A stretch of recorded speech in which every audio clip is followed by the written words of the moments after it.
Hi, friends. On today's episode, I welcome IBCLC and Doula Amber Ginn, also known as Nourished Roots Lactation on Instagram.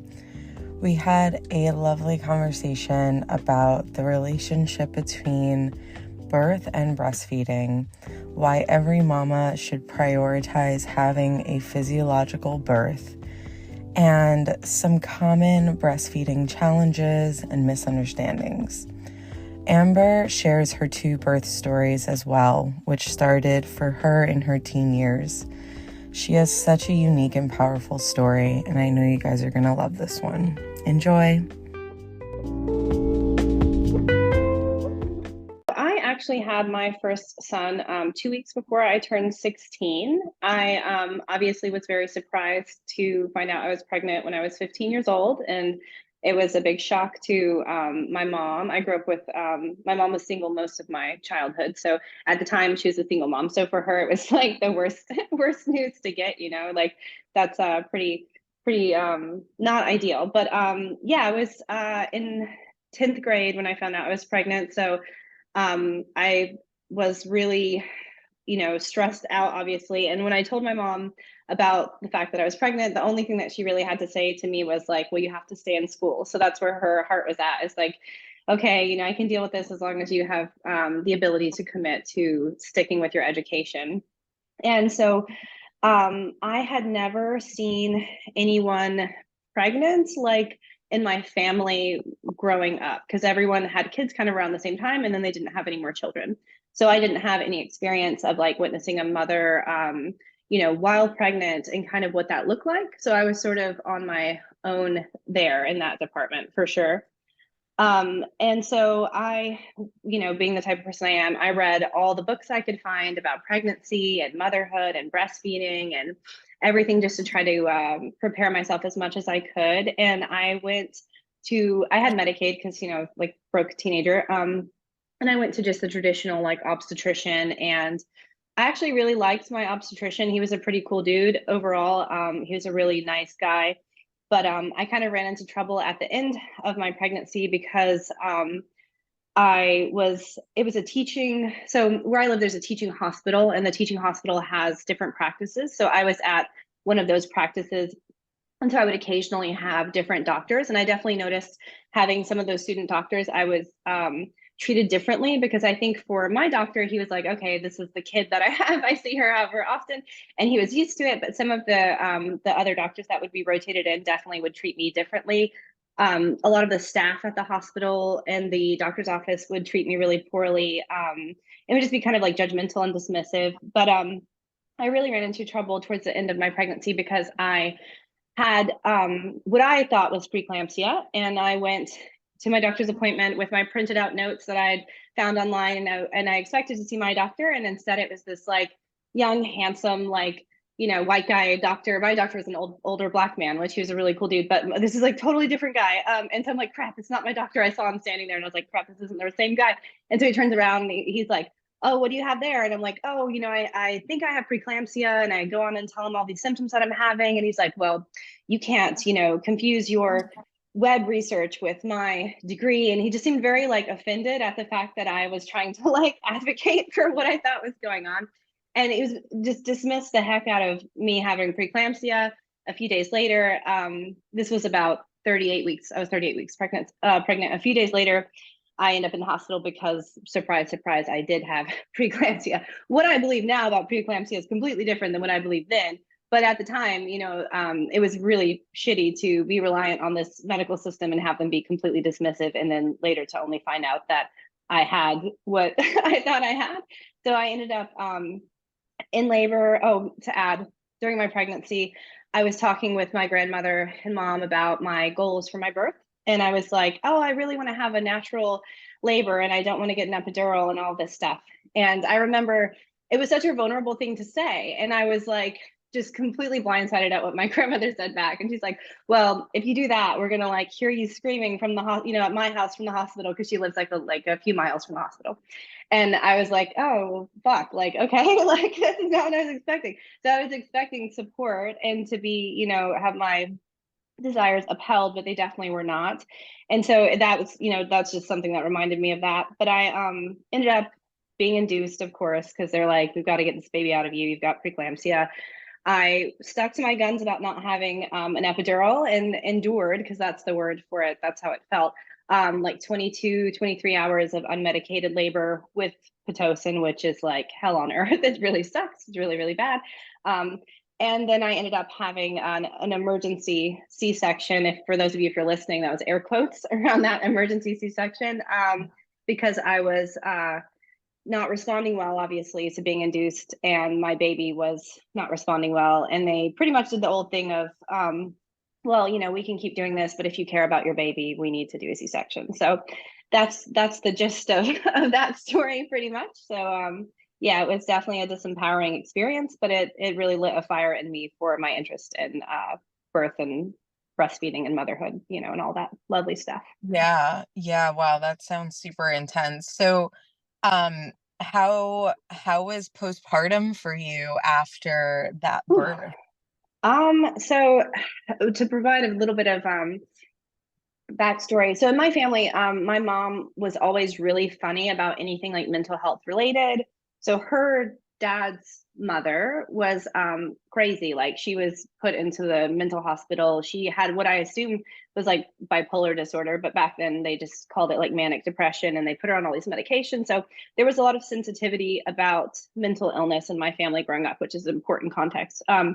But so when my son arrived, I felt really just off. Not really depressed, I wouldn't say, but I definitely had dealt with anxiety my entire childhood, and it was just really amplified. I had really bad, like, intrusive thoughts that were annoying and sometimes disturbing. And I just never felt comfortable talking about it, because to me, like, a woman being crazy was like the worst thing she could be, because that's kind of what I had been brought up in.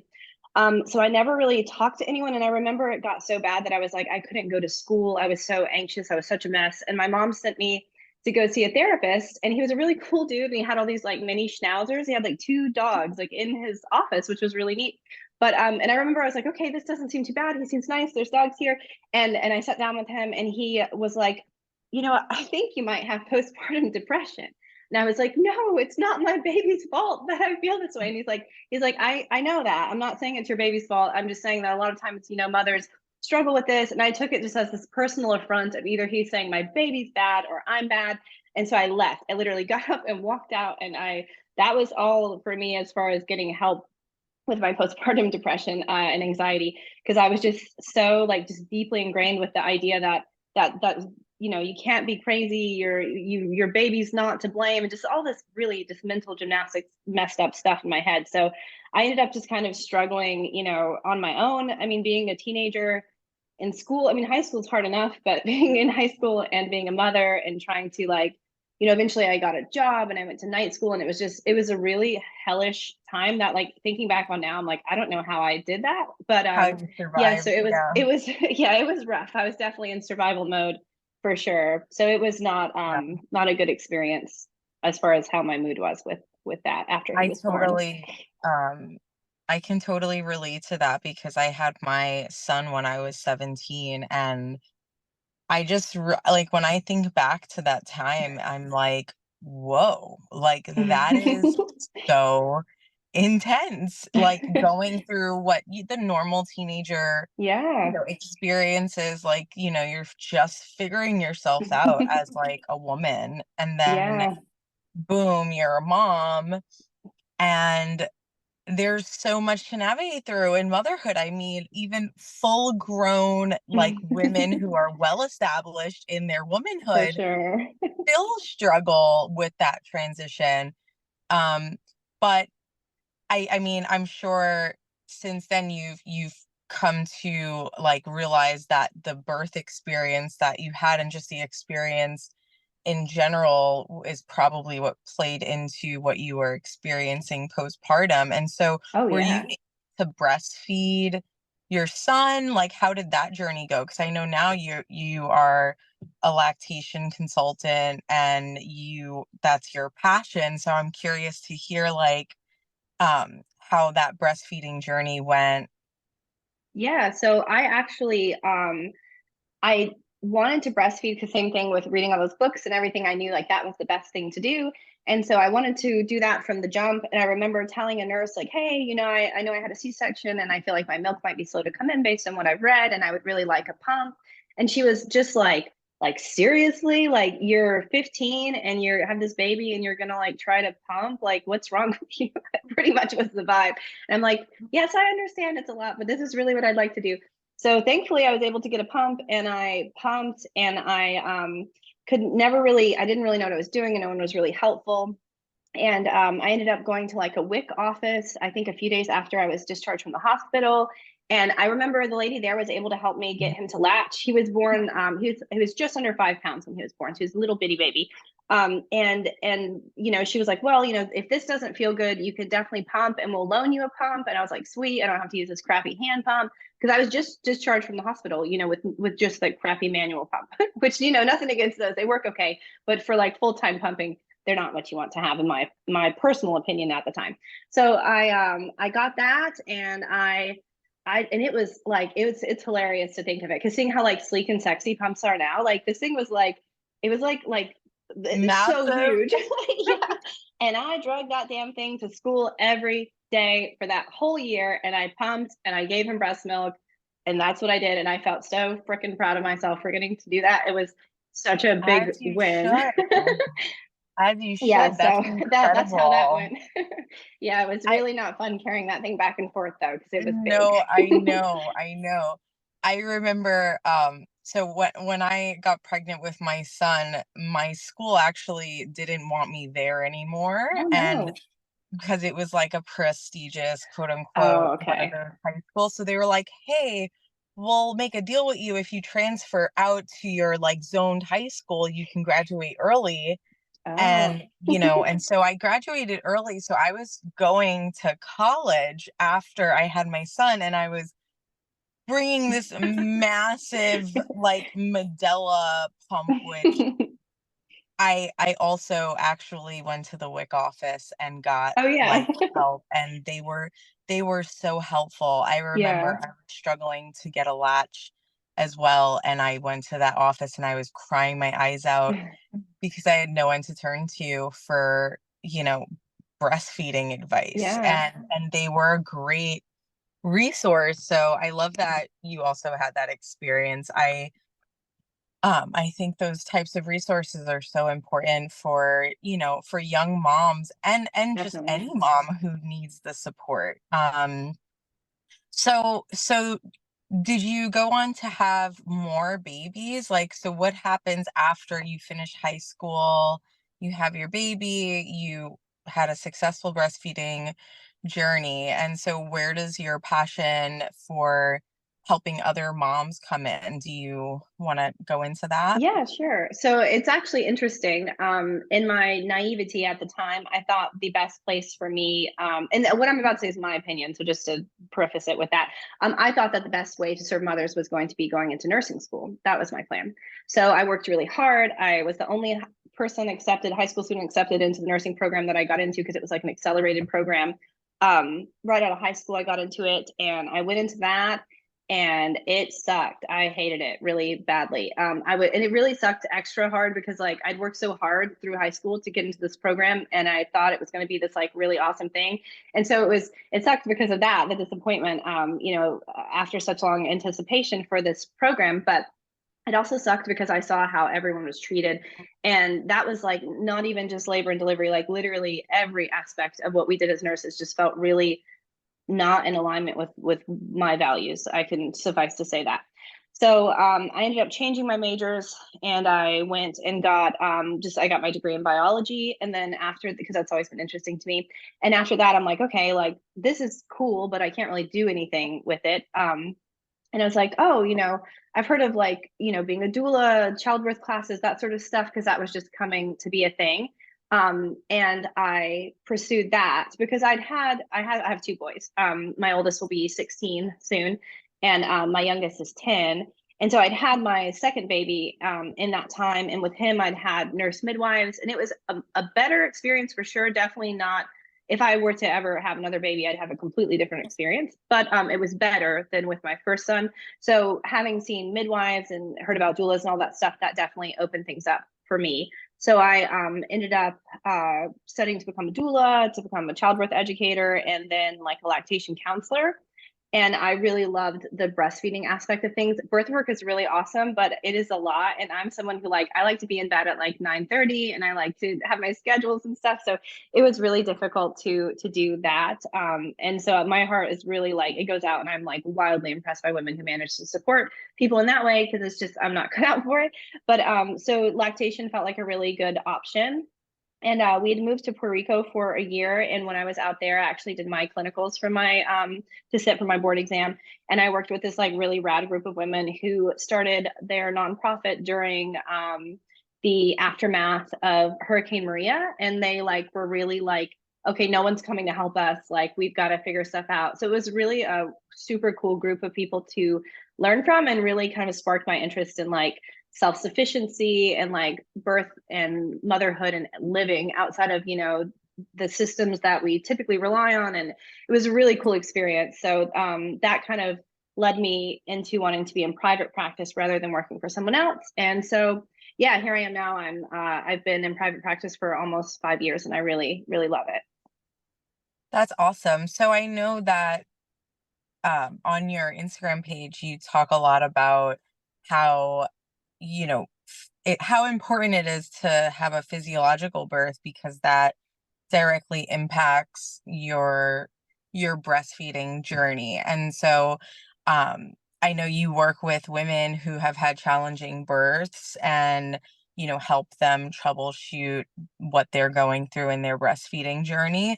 And so I would love for you to speak on that, like, because birth trauma is such a important topic in the birth sphere, and it's something that I'm super passionate about. And I just don't think that enough women understand how important their birth is, and how it really truly sets the foundation for so many things in their motherhood journey. So I would love for you to speak on that in your Oh yeah. perspective.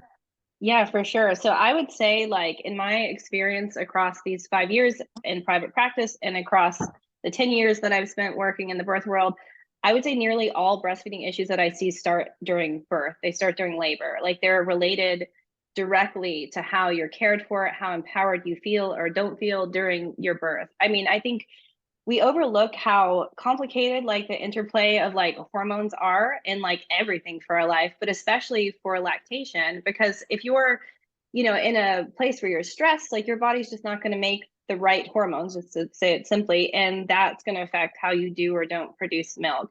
So in my experience, I've seen very few times where someone's like given birth physiologically where they felt respected and then they had issues. And typically, if they do have issues, it's more of an anatomical issue, like baby has a tongue tie, or I have flat nipples, or whatever it is.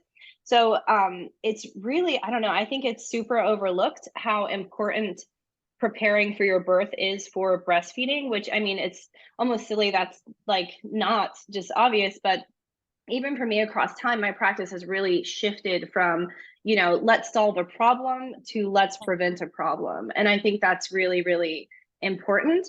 And I think really, I don't know, it's unfortunate because I'm at this point in my career, I'm almost shocked, and this might sound bad, but I'm shocked that so many women manage to breastfeed successfully after giving birth in the medical system that we have. It's really quite shocking. And it just goes to show how Yeah, badass and resilient we are as women. Yeah, absolutely. I for totally sure. feel that too. Yeah, definitely. And so, I mean, I think another, I mean, hopefully this is okay to say too, but I feel like in this, you know, attempt to try to make everyone feel like their choices are valid and everyone's respected, we lose a lot of the nuance that needs to be there about how there just is certain things that happen when we make certain choices. And so, you know, we're like, oh, if you need an epidural, have an epidural. And yeah, sure, if you know all of the different outcomes that can happen and you still choose to do that, that's fine. But I feel that we don't talk about the effect on baby and breastfeeding when we're making choices about like pain management and everything during our birth, for sure. Absolutely. Yeah, I think that that's so important. That's something that I realized when I was doing doula work is that so many women have no idea what's actually being put in their bodies and how it's affecting their bodies. And one of the like big ones that I'm just so mind blown that women just most women, I'm talking like I'm generalizing here, but most women don't know what's in an epidural. Yes. And that is crazy because, when you hear fentanyl, you're like, oh my gosh, like that's like so crazy. Why would you Yeah, take that, like before having your baby? right. But that's one of the like key Yeah. ingredients in an epidural. And it's like, yeah, it's just obviously that's going to affect your body and your baby, For but sure. we're not told that. Informed consent is like not even a thing Yeah, in it's most definitely not. hospitals anymore. Definitely. And I Um, feel like it's been lost too in that pursuit of like, do what you need to do, which we definitely as mothers, like we're going to end up making decisions that aren't good because that's just what people do. But we definitely need to make a decision that's informed. And I think we don't even have women wanting to ask questions about what's happening, which really the doctor should be providing that information. But we've made it just so, just the norm that I think people just assume it's safe because literally every woman they know that's given birth has done it. And it's really, quite terrifying to think about because I've talked to women who've had an epidural and then they've had like a free birth at their house and just like for them how they felt was just so vastly different and every baby is different but how their babies reacted post birth how they fed how they slept how their mood was it's just so vastly different so it's really I don't know. I think a lot of women, despite our babies our babies are part of us, up until they're born. And I think we don't think about how all of those drugs, are just going to go right into them. And, we have women who are scared to eat sushi or blue cheese when they're pregnant. They'll have themselves full of fentanyl. So I don't know, like no shade, no judgment to people. It's just, we gotta think a little bit about stuff and, for be sure. informed. But when things become so normalized, when society normalizes something and it's just, I mean, Yeah. I don't even know what the current statistic is, but I think it's something like in the 70s, like 70 something percent of Oh yeah. women are opting for an epidural. Yeah. And I would go as far to say as like at least more than half of those women have no idea what Oh the yeah. I'd effects of an imagine. epidural actually can Yeah. be. Um, so I'm curious to hear like what are some of like the biggest breastfeeding challenges that you hear and support women through after, having a challenging birth? I want to ask you something more specific afterwards, but I just Yeah, want to hear sure. what you have to say first on that. So just kind of like what are the common Yeah, challenges they like experience? Okay. yeah, that Um, you feel are associated with like birth oh, trauma okay, or, perfect. That's I having make sure I a understood. birth that's not a physiological one. Yes. Okay, cool. Yeah, because it definitely would be two sets of problems for different those two different groups. So I mean, I would say like delayed, lactogenesis, like just not making milk. I mean, I think, that's a really, really big one. And then another one I would say that really bothers me a lot is like perceived like how would you say that? So like baby not gaining enough, right? So like baby's born, they were pumped full of fluids while you were during your, this long, long labor. And now they've lost 10% of their body weight, which really isn't necessarily like that's creeping up to like a concern, but it's not like super, super urgent concern necessarily, depending on what's going on with baby and how the birth was. But yeah, definitely mom not making milk soon enough and baby losing weight, I would say are the top two for sure. And then after that, I would say like not having a good latch. But really, oftentimes, I think it's just from this place of the baby has been pumped full of drugs. They're exhausted from this really stressful birth.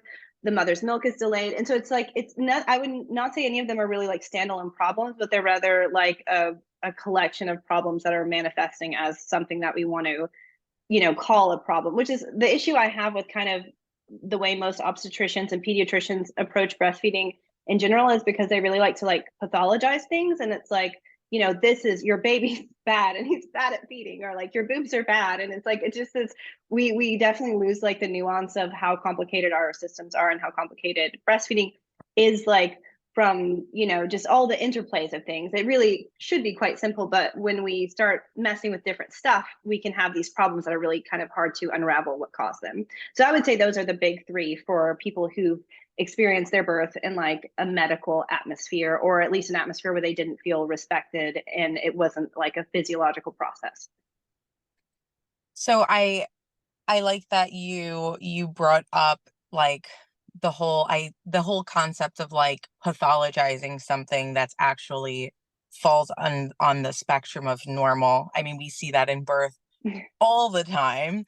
Mm-hmm. Um, but I would love to address some of those things in breastfeeding, because that is not my specific like zone of expertise or anything. I'm more in the birth realm, but I in supporting women post birth, I obviously observe their breastfeeding journey. And um one thing that I have noticed a lot happen in births that happen in the medical system, but it's also happened with babies who were born out of the system, peacefully at home.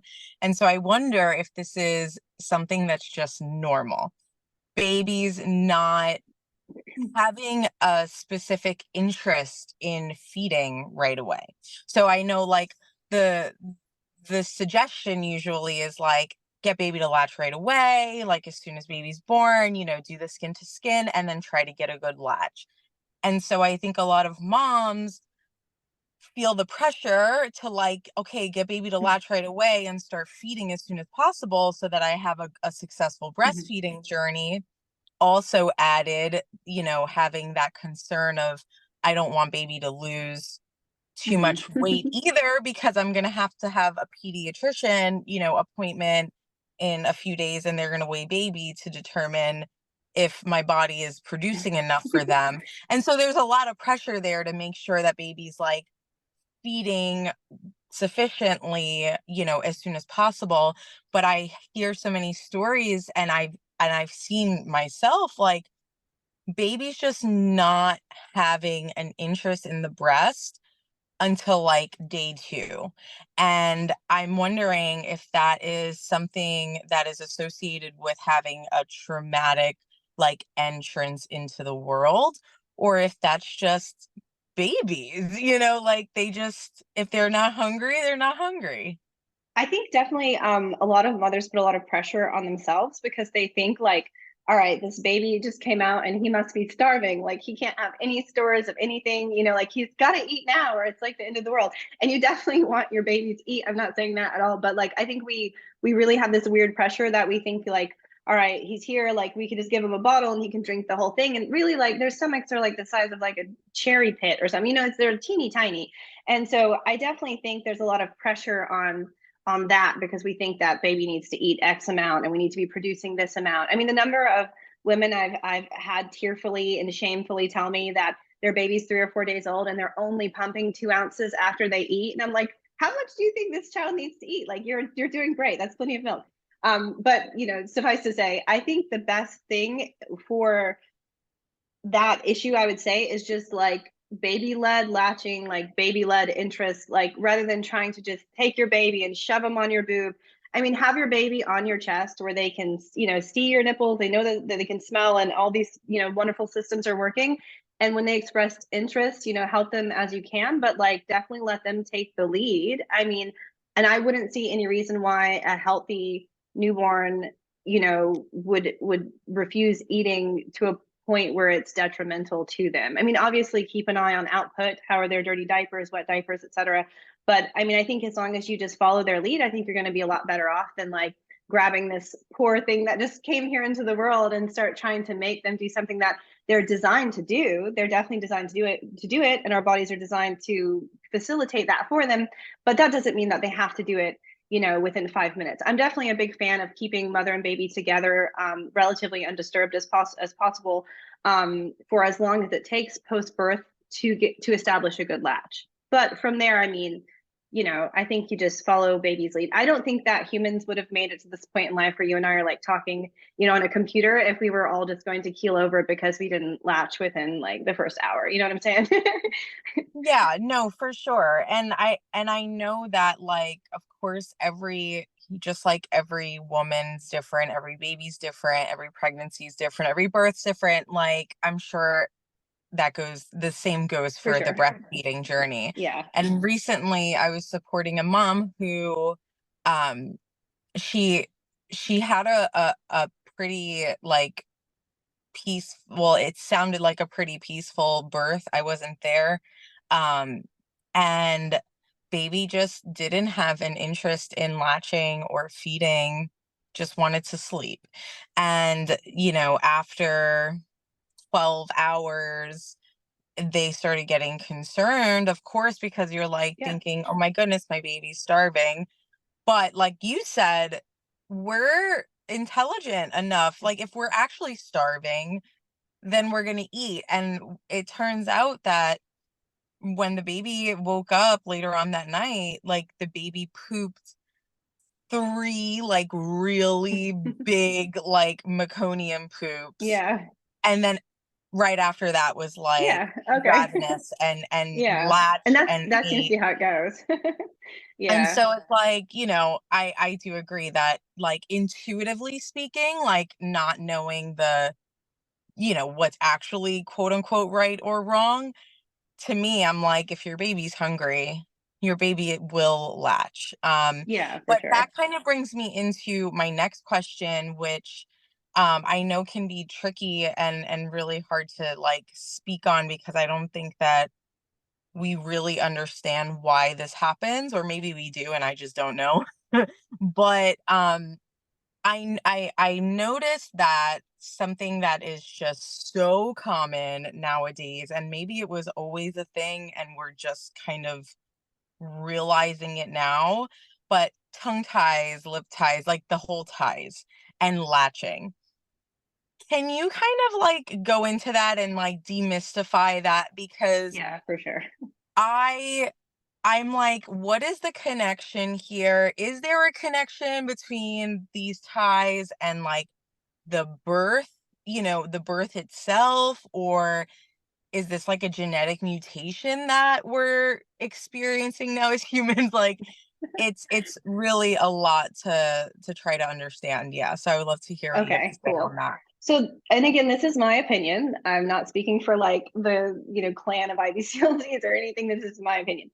But I definitely think two things. I think that if we look at, I don't know if you're like familiar with like Weston A. Price, and then kind of like just Hmm. the degeneration of our like jaws and mouths and everything. So I feel like probably our diet and just environmental factors have definitely contributed to us having more suboptimal oral development, right? So I definitely think that's a thing.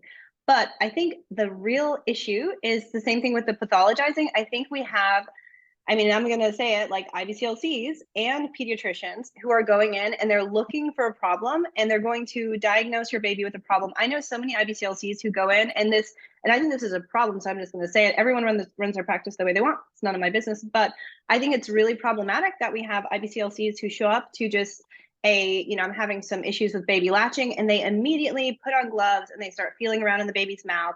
And they're like, your child has a tongue tie. And they're like, okay, that's a problem. That's a failure on my baby's anatomy. And now we've got to fix this problem. And so I think if we did less of diagnosing ties just out the gate before, seeing how it affects breastfeeding, I think we would have less of this perceived issue of ties. I've noticed a huge shift, like over the past probably 2 years, of mothers who are like, my kid has a tie, but I don't want to have to get them clipped. And I'm like, well, first of all, you don't ever have to. It's totally your choice. But it seems really difficult for them to find support with breastfeeding that's willing to like work through the tie, like rather than trying to cut the tie. And I know in some cases, like speech issues can develop and they can have issues with eating and different things like that on the extreme end.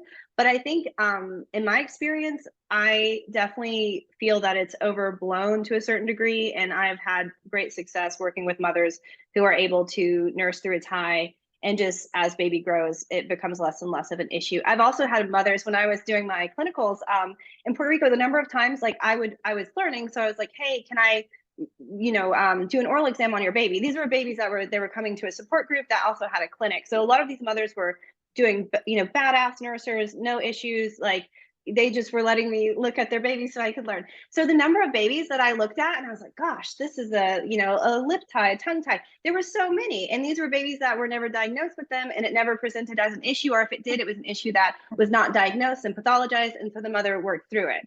So that's kind of my thoughts on it anyway.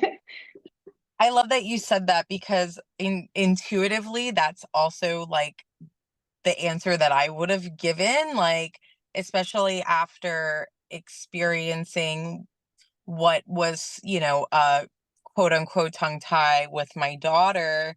I mean, she was seen by one IBCLC that said, that she had a tongue tie. And I just honestly wasn't trying to go and get her, like lasered and all of that. Yeah, I was like, let's just let it rock. Like, if it's bad enough, it's clearly gonna be like, I'm gonna get the red flags and I'm gonna, for sure. Yeah. inevitably, go and resolve it. But I didn't know much at all about tongue ties this was a few years ago when she was born. And I was just like, okay, I don't know. I didn't go through this with my son like that. I feel like it wasn't talked about it as much when my It son wasn't. was born.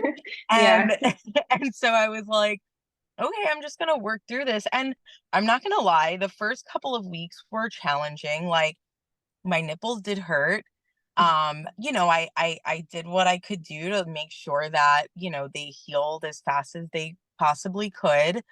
But after that, it was like smooth sailing from there. Yeah, And, and of course, I know that every baby's different and the ties can get more, extreme, I for guess, sure. or like can get more complicated.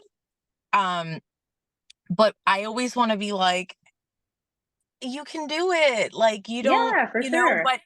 but again, like, this is my personal opinion, and who knows, like, my daughter could have had like the most minor, tie. And I understand that, like, pain and during, breastfeeding not everyone is going to want to just Oh push yeah, through them. for sure, Um, which is and understandable. yeah, because Yeah. it's painful. And that kind of brings me into another question that I had for you is pain in breastfeeding. I Do you think that is it a realistic expectation to experience like zero discomfort, especially um as a first time mom, or first time breastfeeding in a long time, like, we're talking first handful of weeks, baby's born. Is it like a realistic expectation for women to like have just a very discomfort free experience from the get-go? Is that like a realistic standard to have, or is that an inevitable thing? Because I'm also like, I guess ultimately I want to know, is that something that's used to pathologize something that's just normal? Like, our nipples are not used to being sucked constantly, you know? So yeah, maybe there is some pain that we have to experience, or is that just like nonsense and we're made to do this and it shouldn't be painful?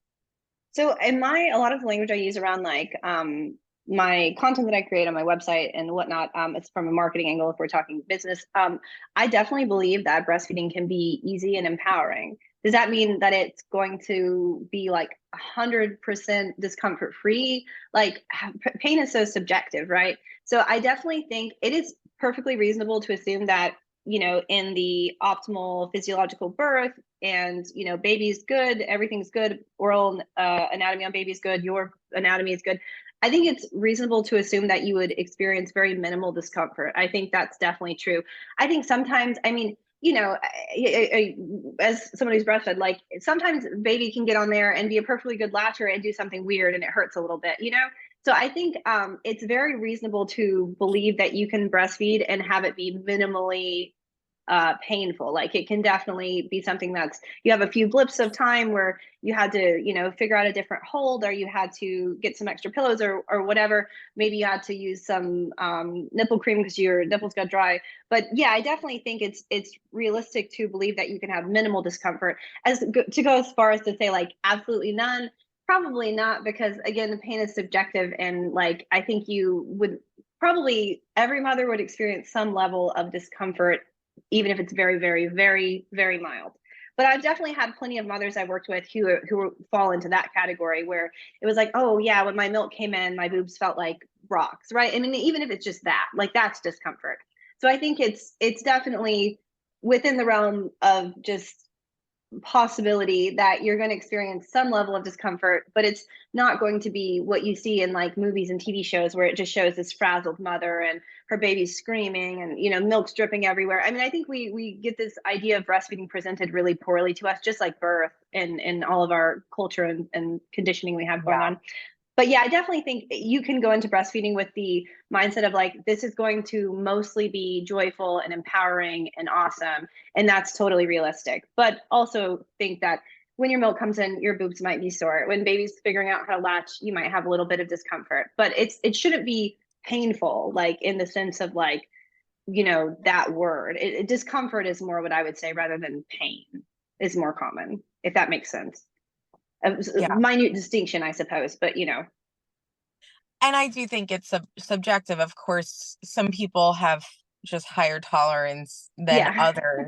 But I asked that question more so to kind of like um be as like encouragement to, new moms who are, new on their breastfeeding journey, Yeah. who are experiencing some discomfort and challenges, and not automatically go to like the Oh, thought of yes, like something is wrong with me. for sure. And I Yes. I know for my breastfeeding journey with my daughter, like the first week was really hard. It was really hard. Like I I would say that I was in pain.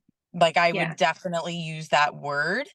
Um but because I had so much support around me at that time in my life, I knew so many women who were much wiser than me, who, gave me that encouragement that I needed. And, and I also like just intuitively knew like, keep going, this is going to get Yeah. easier. And it definitely did.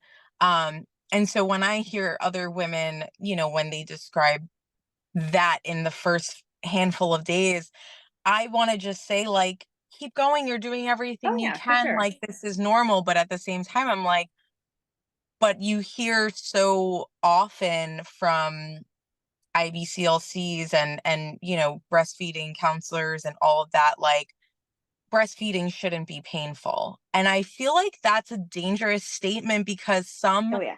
women, even like you said, like your anatomy is different, right? Yeah.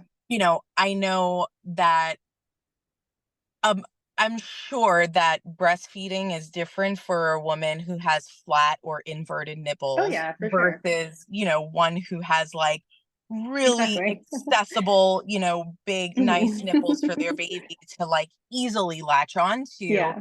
And so I do think that those are important things, to like the nuance that you were speaking Yeah, on. for Like, sure. it's important to, just think about all of those things and not be so quick to pathologize Yes. the. Oh, no, I definitely agree with that. Yeah, no, and that's, yeah, to expand on that, I definitely think I don't know, and I don't know if it's like society. I mean, I could go on and on my conspiracy, soapbox, but like I definitely think as mothers, we are made to see like motherhood should, and this is going to sound weird probably, but like motherhood should be easy, like your baby should always be quiet, it's like all of these things, and really that's not true. Like your baby Yeah, desperately needs you, and you shouldn't necessarily put them in some $500 rocker thing when really all they want is to be next to you. But like I won't go all on that. But yeah, like there's some absolutely. level of discomfort, and we have to think like, I don't know, and not to sound all like David Goggins about it or something, but like sometimes if you want something, you're going to have to slog through it. Breastfeeding should not be a slog, not saying that. But occasionally, when you're learning to do something that you've never done, that you've never gotten to witness another person do, that you've never been taught about in an unbiased and actually helpful way, it's going to be difficult and you're going to experience some bumps in the road. And I definitely think a lot of IBCLCs are really keen on being like, it should never hurt. It should always do this and that. And you should never hear any clicking. And I recently had a mother that was just super badass woman. It was like her fifth baby, her first free birth, and she'd breastfed all of her other babies. And she came to me in just this like awesome, empowered way, which I would love to see more mothers come to me as like, I know what I'm doing. I just have these few questions. And she's like, my baby, I'm hearing clicking when I'm nursing. And she's like, is that ideal? And I'm like, well, no. And she's like, but is it necessarily a problem? And I'm like, also no. And she's like, well, so if I want to keep nursing and I don't want to worry about it, like, is that fine? And I'm like, hell yeah, like totally, that's totally fine. And she ended up, I talked to her like a week or two later and she's like, yeah, the clicking resolved. It was fine. Never had to touch the baby, never had to weigh the baby, never had to grade her on her ability to make milk or anything like that. And it totally worked itself out. So I definitely think IBCLCs can be very like guilty of doing that, pathologizing ourselves. I mean, for me in my practice, I'm pretty much exclusively virtual now, but for the past like I don't know, 3, almost 4 years, I didn't even bring a scale to appointments. I mean, I think like a lot of the stuff we try to do, it starts from a good place, but it ends up just becoming really like medicalized and pathologized, and we're Mhm. just grading things and trying to, I don't know, it gets really messy. So I definitely think if you're experiencing some pain during breastfeeding, do what you can to figure out what's going on, but don't let that make you think that you're failing or that you're going to fail or that it's necessarily like a, catastrophic issue, more or less. Absolutely. I'm really glad that you touched on that because like birth, like, like anything being a human, it's never black and white. And Yeah. I think that, yeah, the spectrum of normal is just so much bigger than we really acknowledge in our society. And I do think that so many women fall for that and really get on themselves about, not fitting this criteria. And the truth is, like, we're not robots. We're not going to, be able to check off every single box, and that's okay too. Like, there's still hope. You can still have a perfectly successful breastfeeding journey, even if your nipples hurt like hell in the first Yeah, for week, sure. Yeah. there. um but yeah, I really appreciate this conversation, and honestly, I can ask you so many more questions, but I don't want to I don't want to take up too much more of your time, but I would love for you to sort of end this conversation with what you're doing currently and what you're super passionate about sharing with women in regards to birth and breastfeeding and motherhood. Yeah, so at this point now, I'm primarily supporting women during their pregnancy on preparing for breastfeeding because, like I said, most problems start during your birth, and it's much easier to prevent something bad from happening than trying to fix it later on. So I'm extremely passionate about just helping women understand how important the choices you make during your birth are to your breastfeeding journey, your postpartum experience, everything like that. Beyond that, I'm really, really passionate about helping mothers understand that when we support our physiology as a human being, we're going to have much better outcomes with breastfeeding, things like eating enough, drinking enough mineralized liquids, making sure stress is managed. I mean, just really this like root cause, like healing for issues that come out of breastfeeding. And beyond that, I mean, those are really the two big things, just how important, your choices during birth are and how important it is that you really nourish yourself as a mother. So those are my big focuses right now. And yeah, I mean, I offer virtual consults. I accept some insurance carriers, but that's kind of a pain in the butt. So it depends. But yeah, I'm just hoping to support more and more mothers during pregnancy so that we can stop those problems before they happen. I love that. I love addressing the root cause instead of, I feel like we do things so backwards sometimes in Yeah, in this world. for sure. Um so yeah, and it is so important. They totally go hand in hand. So For I sure. love the work that you're doing, Amber, and I really Yeah, thank you. appreciate you coming on and sharing your wisdom with us and yeah, so for those of you who are listening and you want to go check out Amber and all of the amazing information that she's offering, you can find her at Nourished Roots Lactation. And I'm going to have her information in the show notes where you can follow her and all of that fun stuff. But again, thank you so much, Amber. This was a lovely conversation. Yeah, thank you. I hope you have a really good rest of your day. It was really nice chatting with you. Same to you.